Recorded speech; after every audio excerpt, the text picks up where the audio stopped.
Salut à tous et bienvenue dans les coulisses du loisir. Aujourd'hui on a pris la route et on s'est déplacé à Angoulême, plus précisément à Soyaux-le-Pétureau. On est dans la concession Univers qui fait quelques marques de camping-car et en fait on y va aujourd'hui parce que Boris m'a appelé pour me dire qu'il y a quelque chose d'intéressant à filmer. Si le monde du camping-car vous intéresse, cette vidéo est faite pour vous. Moi c'est David. Auparavant j'ai travaillé dans le véhicule de loisir, mais aujourd'hui ma vocation, ma passion, c'est de faire des vidéos et de vous présenter des choses utiles. Grâce au groupe Univers qui m'ouvre généreusement ses portes, je vous emmène dans les ateliers, les coulisses du métier pour parler technique. Avec mon équipe, nous faisons des vidéos chaque semaine, alors n'oubliez pas de vous abonner à la chaîne pour nous donner de la force. Bonne vidéo! Alors s'il y a bien quelque chose qu'on pourrait qualifier sur quasiment tous les camping-cars existants, c'est que la plupart sont équipés avec le même niveau d'accessoires.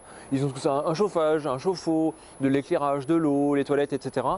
Mais aujourd'hui, il y a aussi une catégorie de population qui cherche à avoir quelque chose de plus adapté ou de simplifié selon ce qu'ils veulent faire avec le véhicule. Certains n'ont besoin que du couchage, d'autres ne veulent pas avoir de toilettes, de salle de bain. Donc du coup, il y a aujourd'hui une recherche de quelque chose de plus personnalisé. Et c'est pour ça qu'aujourd'hui, l'aménagement sur mesure des véhicules devient un métier qui reprend une place dans l'environnement. À l'époque, les gens faisaient ça de façon indépendante, enfin, disons comment on appelle ça, de façon amateur. Aujourd'hui, avec l'évolution de la technologie, le niveau de confort qui peut vraiment s'améliorer avec tout ce progrès-là, les amateurs ont peut-être plus de difficultés à être satisfaits de leur travail et passent de plus en plus fréquemment par des professionnels qui vont faire un travail un peu plus adapté. Hop là. Donc ouais, ici à la concession de Univers Soyaux-le-Pétureau, ils ont une spécialité, c'est l'aménagement de fourgons sur mesure. Et là il y a un chantier intéressant a priori, c'est ce qu'on va voir ce matin. Bon salut Boris. Salut, comment vas-tu? Ça va, très bien, merci. Alors tu m'as appelé un peu pour ce petit van, mais explique-moi un peu pourquoi déjà tu m'as appelé, parce que c'est un van aménagé, je pense qu'on en trouve chez tous les fabricants également. Effectivement, sauf que là la particularité c'est que nous l'avons créé de A à Z. C'est-à-dire qu'on nous a confié un projet. Un jeune homme d'une quarantaine d'années avait quelques demandes spécifiques, voulait partir sur déjà du tout fait, donc comme ça fait très bien faire nos fabricants, et puis s'est rendu compte qu'il avait quelques spécificités dans l'utilisation et le côté un peu sur mesure lui a beaucoup plu. D'accord, ouais. Et il s'est dit, donc on est parti d'une feuille blanche. Pas tout à fait, parce qu'on est parti d'un véhicule, donc c'est pas tout à fait une feuille blanche, mais on est parti d'un véhicule. Et puis de là, en fonction de ses habitudes, de ce qu'il voulait faire, de la composition de sa famille, avec Pascal, ils ont créé. Et là, on est à l'état de la réalisation, c'est-à-dire qu'on a monté le couchage en haut, donc un toit relevable. Donc c'est Philippe qui a été formé, qui sait très bien faire ça. Jusqu'à là, faire un plancher spécifique, parce qu'on va avoir une banquette homologuée. Donc homologuée, c'est-à-dire que ça va ajouter des places carte grise. Et donc c'est tout un process très spécifique. D'accord. Et après on va le transformer en VASP, c'est-à-dire qu'il va devenir un véhicule de loisir à part entière. Parce qu'au départ c'est vraiment un camion, c'est un utilitaire celui-ci au départ. C'est un utilitaire, effectivement, spécifiquement. Donc là ce qui est génial c'est que la personne a pu le choisir avec les options qu'il voulait, c'est-à-dire un 180 chevaux, boîte automatique, donc il a pu effectivement choisir déjà la partie moteur et partie véhicule, entre guillemets. Donc on est parti vraiment sur chose de brut. Et donc là, on est sur un utilitaire.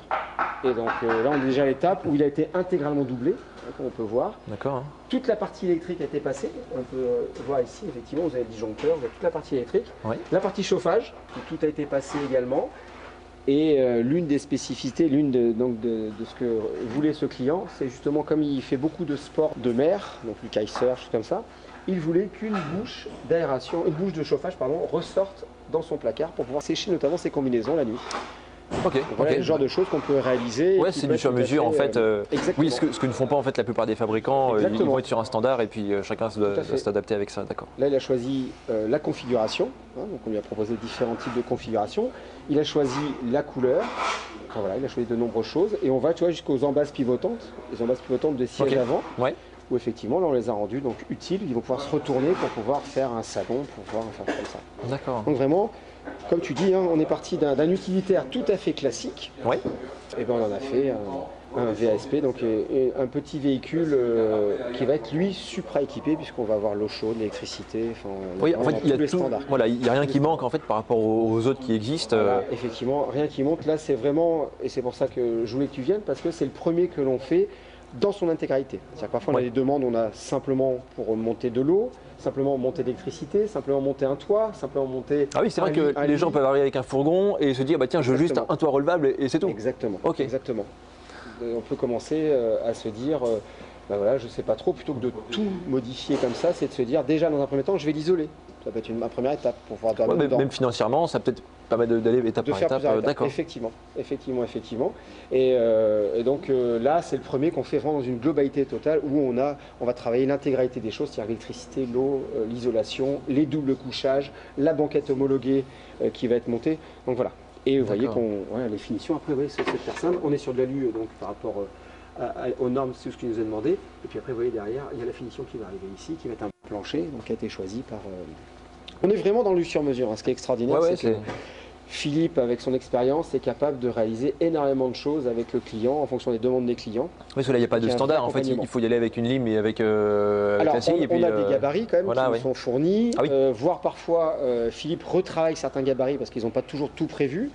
Il innove aussi parce que toi, cette moquette-là, c'est lui qui a décidé de la mettre et de compléter l'isolation.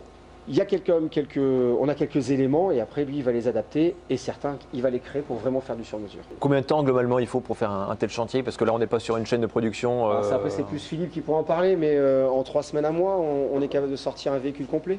Et puis la commande sera correcte. Parce que là par exemple le chauffage normalement il n'est pas du tout prévu là chez Renault. D'accord. C'est moi qui ai pris la décision de le mettre là. J'ai profité de ce trou pour loger mon chauffage. Oui. J'ai fait donc une échancrure pour me faire une trappe d'accès. Et puis j'ai passé les tuyaux dans les doublages parce que j'ai très peu de possibilités. J'ai la soute à gaz. Donc techniquement, ce type de véhicule, dès qu'on fait une modification, ça peut entraîner beaucoup de oui, c'est ça. D'accord. Voilà. Et c'est ce qui donne le côté intéressant au boulot. Oui. Mais c'est un boulot, ça. Je suis convaincu que j'ai des collègues dans le groupe qui seront capables de le faire avec une... Oui, c'est tout, c'est de s'y mettre certainement, parce qu'en fait, ça fait pas 30 ans que le métier existe ici, non? Ou comment? Alors, ça fait 30 ans. J'ai rien dit. L'originalité, c'est que nous, on a décidé de s'y mettre, ça fait à peu près 2 ans, juste avant le début du premier confinement. Oui. Donc un petit peu compliqué, parce qu'on a eu énormément de demandes. Et puis donc forcément le confinement a ralenti beaucoup tout ça. C'est Charente Évasion et Charente Évasion pendant un temps fabriquait ses propres fourgons. Ah oui, Charente Évasion a créé sa propre marque. Ouais. Charente Évasion a fait le Bourget au milieu de Pilote, Rapido et avait ses propres marques et on le voit encore. Là, quand on fait des cotations de véhicules, on voit encore Charente Évasion qui apparaît.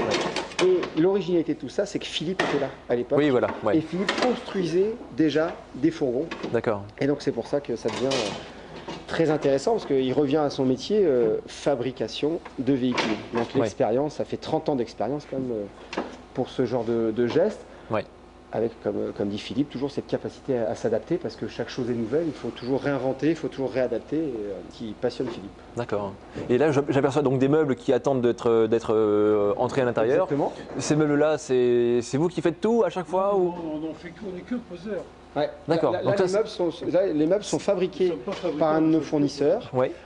Donc les personnes ont le choix des meubles, ont le choix des couleurs des meubles. Voilà. Donc, et après, nous, on va les monter et on va les adapter. D'accord, il y a peut-être un peu de la découpe derrière encore. Disons que c'est le mieux possible pour certains modèles, mais il y a toujours, Philippe, tu ne me contrediras pas, il faut toujours adapter et toujours... Là, par exemple, ce que je fais, Lando ne l'aurait pas fait. Hein. Donc, de pouvoir intégrer comme ça. Voilà, donc là, le meuble, les meubles, il va falloir que je leur fasse une découpe pour pouvoir accéder au chauffage. Ah oui, bah oui. Voilà. Donc, et ma découpe va être compliquée parce qu'il va falloir de ce côté-là qu'elle soit étanche, puisque là, c'est une soute à gaz. Voilà, par exemple, ici, je ne sais pas pourquoi, ils ont fait 2 trous. Il y a 2 trous ici où on voit la tôle. Ah ouais. Donc là, j'ai récupéré donc, des chutes et j'ai fait un habillage comme ça. Oui.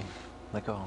Parce qu'en fait, même ces habillages-là, à l'origine, ça vient d'un standard. C'est pas, tout n'est pas sorti du crayon et du papier, ça sort d'un standard. Le but, je veux faire mieux que Lando, que le constructeur. Oui. Ça, ils ne le font pas. Parce que là, il y a des trous là, dans la carrosserie. Oui. Et ils font que ce petit habillage et ça fait vraiment pas très joli. D'accord. Donc là, c'est un peu galère, mais voilà, je fais ça pour que ça habille un peu plus, qu'il y ait moins de tôle. Oui, puis ça fait moins de pontamique aussi. Voilà, je bourre au maximum dedans, mais le but est qu'il y ait très peu de tôle. Il faut qu'on ait une finition voiture.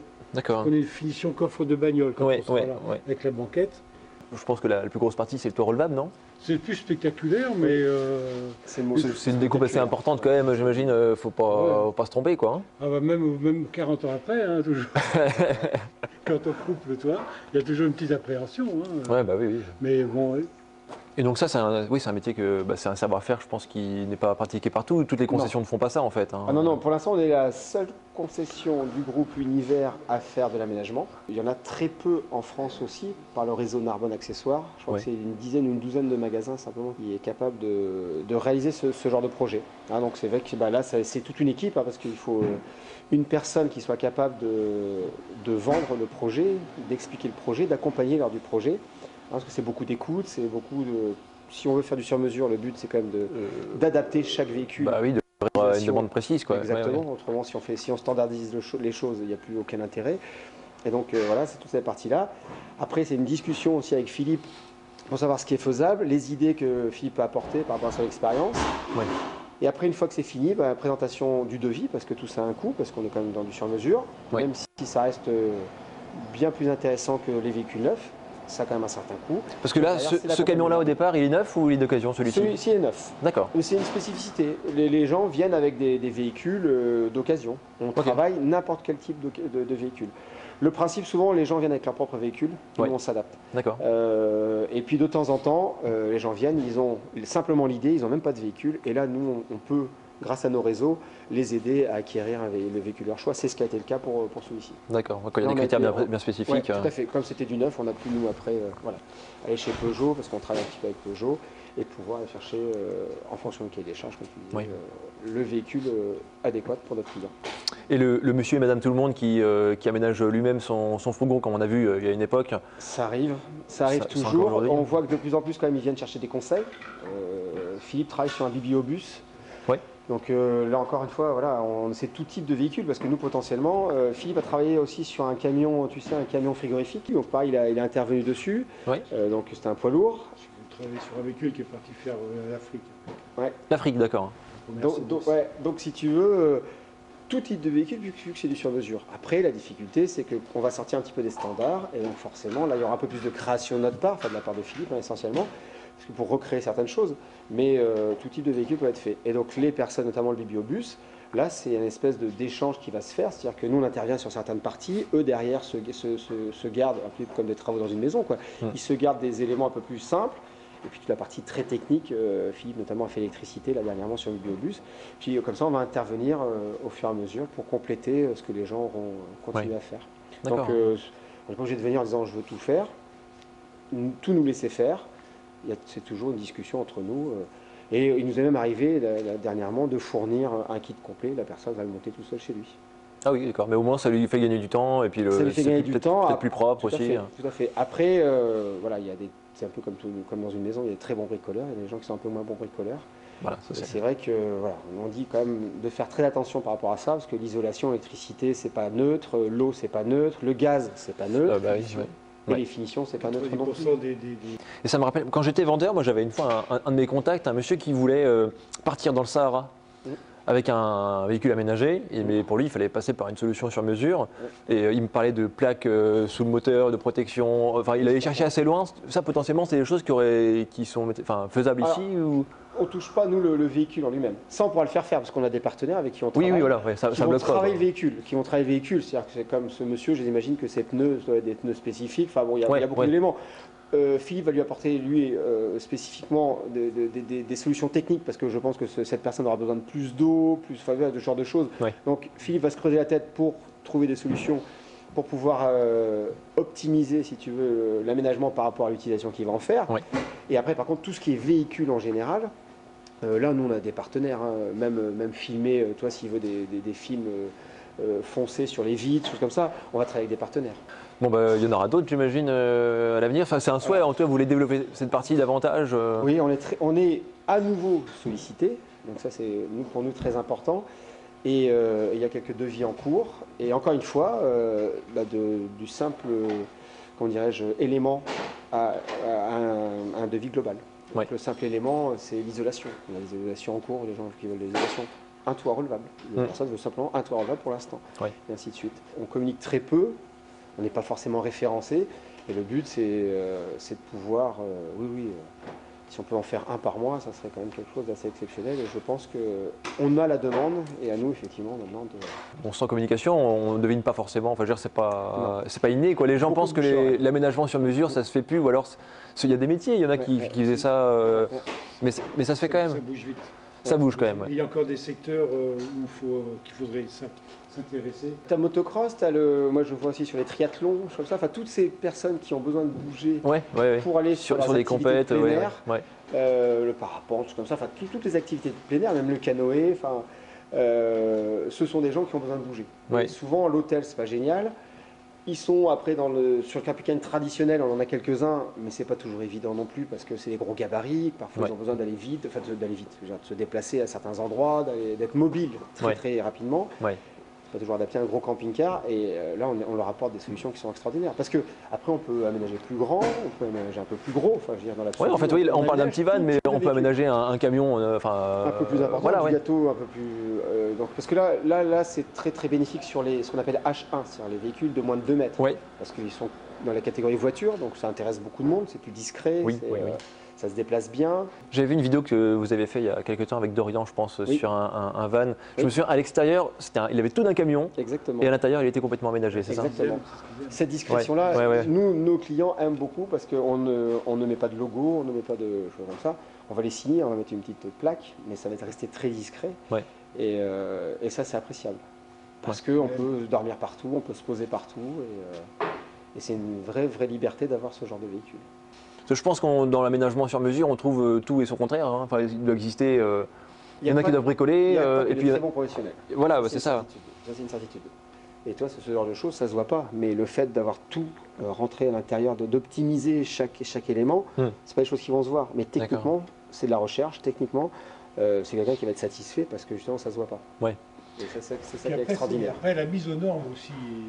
Oui, il y a une démarche administrative qui est assez conséquente. La dernière étape, effectivement, c'est la mise aux normes. C'est-à-dire que ce qu'on disait tout à l'heure, le passage VASP, parce que là, on est sur une camionnette. Une fois qu'elle est passée entre nos mains, on va pouvoir la transformer en VASP, c'est-à-dire que c'est les véhicules type véhicules de loisirs. Et donc là, c'est un peu notre garde-fou. Enfin, c'est notre test final où là, on passe devant l'Adrir, on passe devant le bureau Veritas et on monte patte blanche sur chaque élément qui a été monté et puis sur l'ensemble. Et puis ensuite, c'est validé et puis la carte grise change. Les inspecteurs aiment bien avoir quelqu'un qui connaît le véhicule, qui a la technique, qui leur dit ça c'est là, ça c'est là. Donc c'est toi en l'occurrence qui assure ce rôle-là. Est-ce qu'il y a une probabilité qu'ils vous disent non, c'est pas conforme, rentrez chez vous? Il a vraiment toute puissance, c'est lui qui décide. Il y a une probabilité, mais on se prémunit de ça de toute façon parce qu'on utilise des matériaux qui sont déjà connus et reconnus. On utilise un savoir-faire quand même qui est connu et reconnu. Mais il y a des prérequis de toute façon. On travaille sur des gabarits comme ça, donc c'est vrai que on met tout de notre côté en tous les cas pour que ça se passe très bien. Mais Philippe a raison, à un moment donné, on n'est pas à l'abri, mais bon, il y a peu de chance. On fait attention au poids, parce que le poids est aussi très important. Même problématique, on est sur un véhicule qui ne doit pas dépasser 3,5 tonnes. Donc, il faut le refaire peser du coup le véhicule Oui, effectivement, comme un camping-car classique. On veut faire évoluer, effectivement, là aussi, la pesée est une donnée très importante. D'accord. Petite chose aussi très sympa, tu disais que c'est un utilitaire. Donc en fait, il est arrivé en 2 places carte grise. Oui. Comme j'ai évoqué tout à l'heure, Philippe est en train de monter une banquette 2 places, avec donc tout ce protocole-là, parce que on va pouvoir le faire passer en 4 places carte grise. D'accord. C'est aussi un énorme avantage pour les personnes qui seraient intéressées, c'est qu'ils achètent une fourgonnette tranquille, classique, 2 places. Oui, qui vaut pas trop cher au passage. Qui vaut moins cher effectivement au passage. Et nous, on la transforme, grâce à l'aménagement, on la transforme en 4 places, voire 5 places carte grise, parce qu'il y a aussi des banquettes 3 places. Et donc là, quand on passe en VSP, on homologue quand même un véhicule qui était 2 places, on le passe en 4 places, voire 5 places.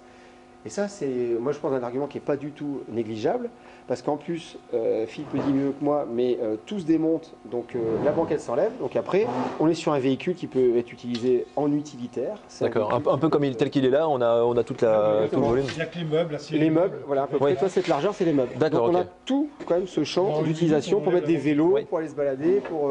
D'accord. Bref, pour l'utiliser au quotidien.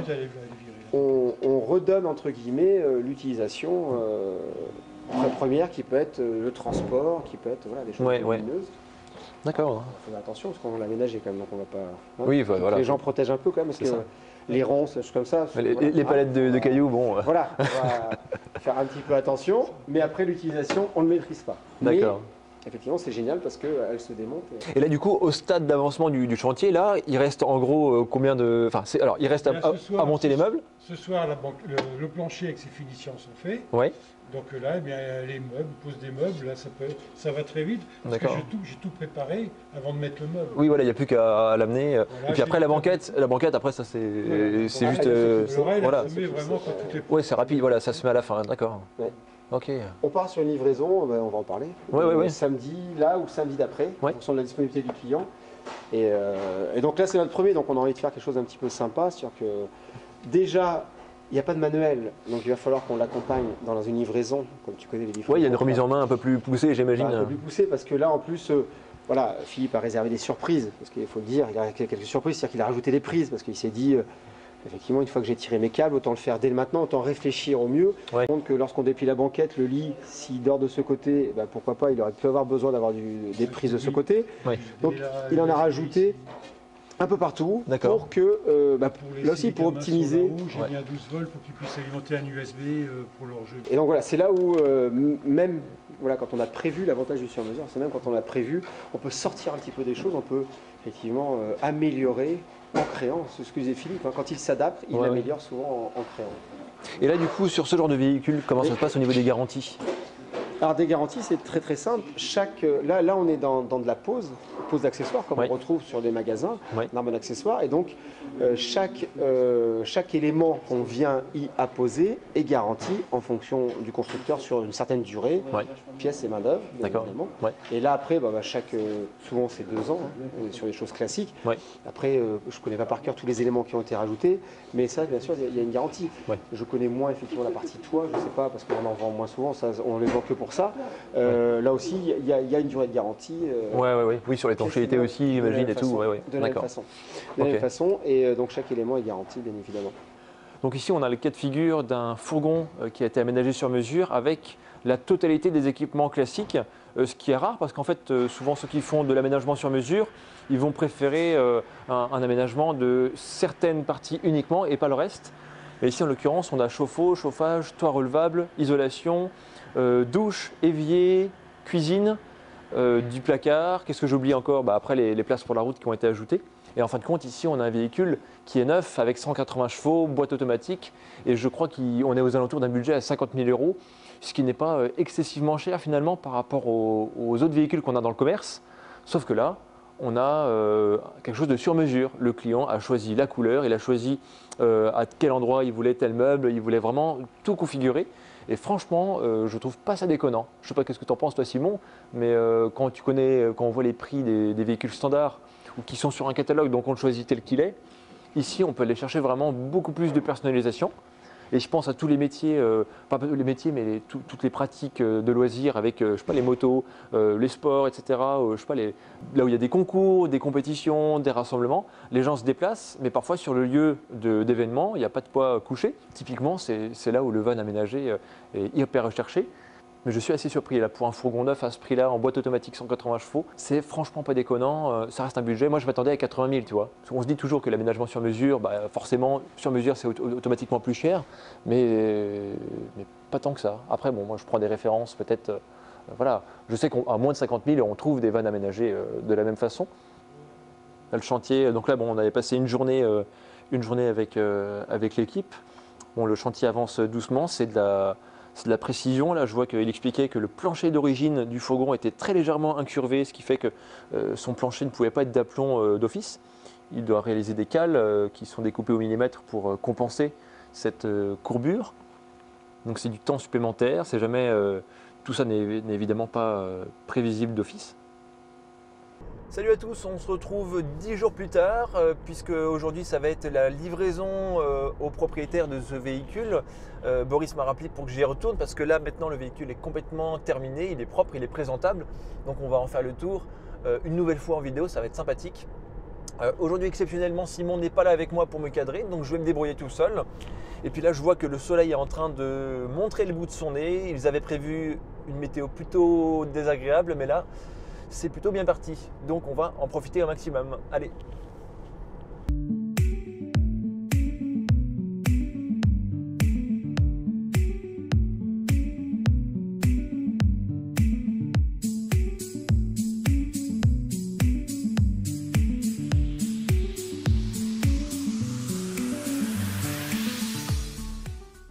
Philippe est en train de faire la mise en main au client. Comme c'est lui qui a fait l'aménagement du véhicule, il le connaît par cœur. Et là, ils sont en train de voir tous les points techniques qu'il faut aborder. Comment gérer l'eau, l'électricité, l'énergie, le chauffage, et puis toutes les recommandations techniques qui sont propres à ce modèle, parce que là évidemment, comme c'est du sur-mesure, il n'y a pas de standard qui peut être commun à tous les véhicules. Il y a des similitudes avec le général, mais ici, il y a des petites choses au montage qui veulent qu'il y a des choses à savoir un peu plus spécifiques. Et donc là, ils prennent un temps ensemble, généralement c'est entre 1 heure et 2 heures, pour pour tout savoir sur ce véhicule-là finalement.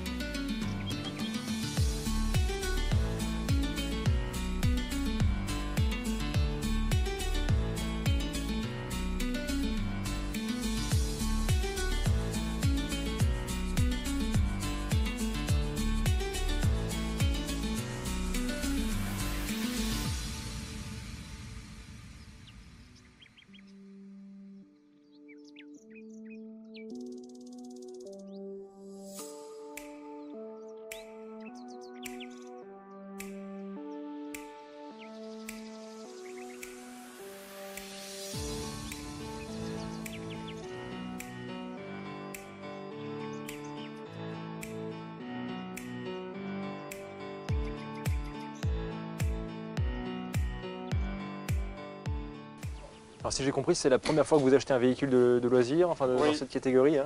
Oui, de cette catégorie, oui. D'accord. Et qu'est-ce qui vous a amené à choisir une solution sur mesure plutôt qu'au catalogue? Parce que je connais le patron. Ah, voilà, d'accord.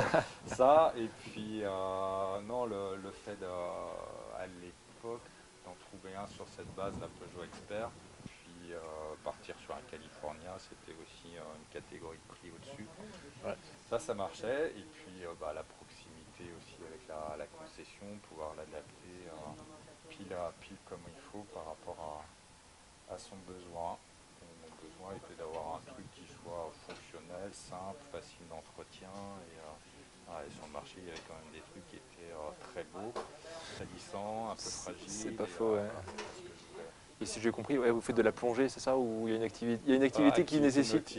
Oui, d'accord. Essentiellement, voilà. D'où l'intérêt d'avoir une bouche de chauffage dans la penderie, d'accord. Voilà, pour que la combinaison soit chaude, le bain, chaude et sèche. C'est vrai que tant qu'à faire sur mesure, autant le configurer tout de suite. Qui va bien. Ouais.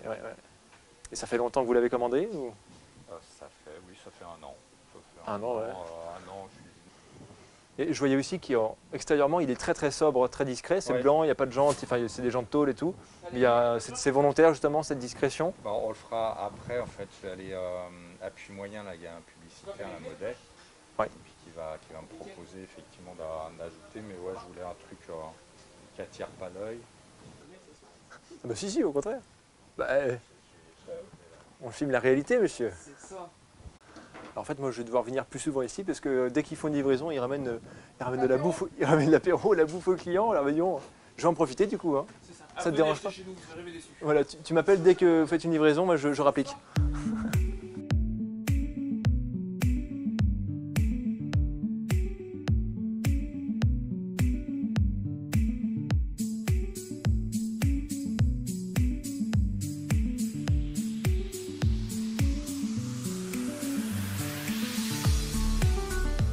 Et voilà, bon c'était une bonne occasion d'aller sur Angoulême pour découvrir ce métier. On peut remercier Univers qui a pensé à nous appeler pour vous faire découvrir l'aménagement sur mesure. Abonnez-vous à la chaîne pour ne pas manquer nos prochaines vidéos, on en fait 2 par semaine. Quant à moi, je vous dis prenez soin de vos montures et profitez du paysage. Allez, à très vite.